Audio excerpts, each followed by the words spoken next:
In the last class, we have studied rubbers, that is synthetic rubber and natural rubber. And when we were studying their properties and uses, we have found that these rubbers are used in the preparation of belts, tires, tubes, etc.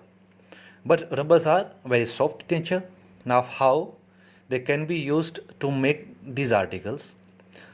So, the process which is used to make them, that is rubbers, capable to get converted into these items, that is tires and tubes, is known as vulcanization.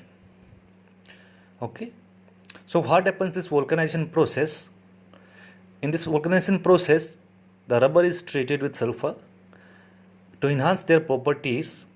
Which type of properties? To make them stronger and harder, so that they can be used in the manufacture of these tires, tubes and belts.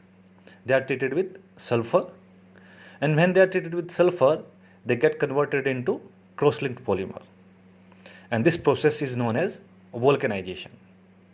Okay, now, or we can say, explain in other words, that rubber which we have obtained from nature or we synthesized in laboratory, they are not much stronger and harder to be used in various items.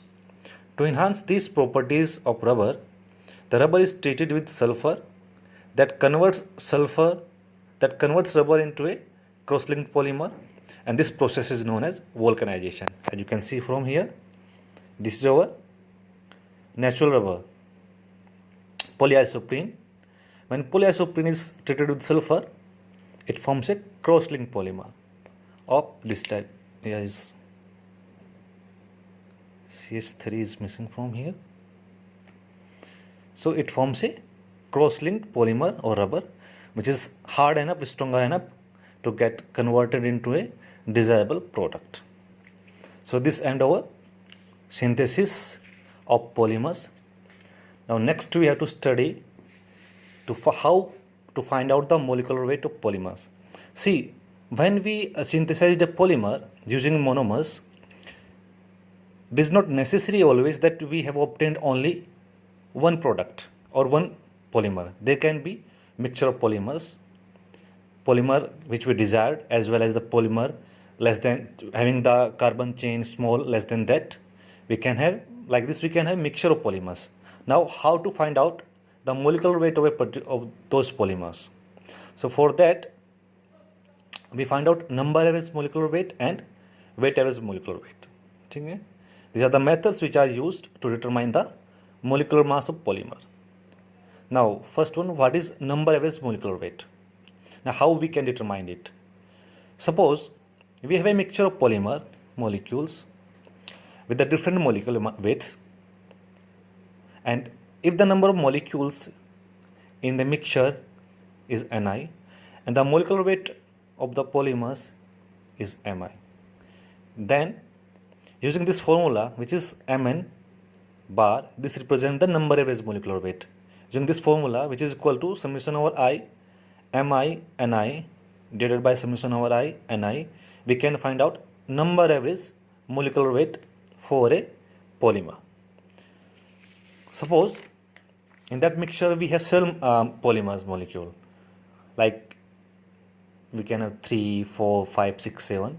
Let's say if we have a number of molecules of polymer and they have M1 molecular weight, and we have N2 number of molecules which have M2 molecular weight, and if we have N3 molecules which has M3 molecular weight, so we can find out number average molecular weight for those molecules using this formula. Mn is equal to M1N1 plus M2N2 plus M3N3 divided by N1, N2, N3 and so on. Okay, this M1, M2, M3, they are the molecular weight of polymer present in mixture, and N1, N2, N3 are number of polymer molecules in the mixture. Okay, second one is weight average molecular weight. This is represented by this formula MW bar. This is equal to summation over I Ni Mi ka square divided by summation over I Ni Mi ka square, where Ni is the number of polymer present in the mixture, Mi is the molecular weight of the polymers present in the mixture. Okay, there is two very important relationship which we may need in our numerical solution part. That is N, number of moles is equal to number of molecule divided by Avogadro number, and also number of moles is equal to mass upon molar mass. Okay. Now the ratio of these two, that is weight average molecular weight and number average molecular weight, is known as weight average molecular weight, and number average molecular weight is known as PDI, that is polydispersity index. Okay. Now if this PDI is equal to 1, then these both will be equal, that is weight average molecular weight will be equal to the number average molecular weight, and the value of this PDI cannot be less than 1 because it also represents the possibility of bond formation, and this is the 1 is the minimum possibility of bond formation. Less than that we cannot assume a bond formation. Okay, and for the polydispersed sample this MW will be greater than Mn. Okay, this is very easy, simply just you need to remember the formula only. So let's see how we can use these formulas. Here is one question which state that a mixture of polymer contains 50 molecules with the 5000 molar mass and 75 molecules with 6000 molar mass. Now we have to find out number average molecular weight, weight average molecular weight, and polydispersity index. Now we have given that, let's say N1 is equal to 50, and since these polymers, they have molecular weight, molar mass is equal to 5000, and N2 molecules is equal to 75, which have 6000 molar mass. So for Mn, we know that this formula is applicable, that is summation over I, Ni Mi divided by summation over I Ni. Since we have only 2, then we will use M1 N1 plus M2 N2 divided by M1 N1 plus M2 N2. We just use this formula here. This will be equal to M1 N1 plus M2 N2 by N1 plus N2. This will be our Mn. Okay. We know M1 is equal to 5000 or N1 is equal to 50. So 50, that is N1, 5000, that is M1, 75, that is N2, 6000, that is M2, divided by N1 plus N2, 50 plus 75. And if you can solve this in this manner, we can take 10 to the power 3 common. Then we will have with 50 into 5 here and 75 into 6 here divided by 125. And you will solve it, you will find out that the Mn is equal to 5600 gram per mole. Similarly, we can find out Mw, which is equal to summation over I Ni Mi ka square divided by Ni Mi. Again, since we have only two types of molecules, one type 50 molecules, another type 75 molecules. So N1 is equal to 50, M1 is equal to 5000. Okay, and square of this plus 75 into 6000 ka square divided by 50 into 5000 plus 75 into 6000. When you will solve it, you will find out that Mw is equal to 5642 gram per mole. Okay, and the ratio of these two gives PDI. So PDI will be equal to Mw upon Mn. This is equal to 5642 upon 5600, and this is come out to be 1.0075. So in this way we can use those formulas to find out the value of Mn, Mw and PDI. This is very important topic. Okay, questions do come from this topic in various exams. Let's see one more example, and this example state that a sample contains 1:2:1 ratio of the number of moles of a polymer of exact molecular weight or 482, 2768 and 5308 gram per mole respectively. Find out Mn, Mw and PDI.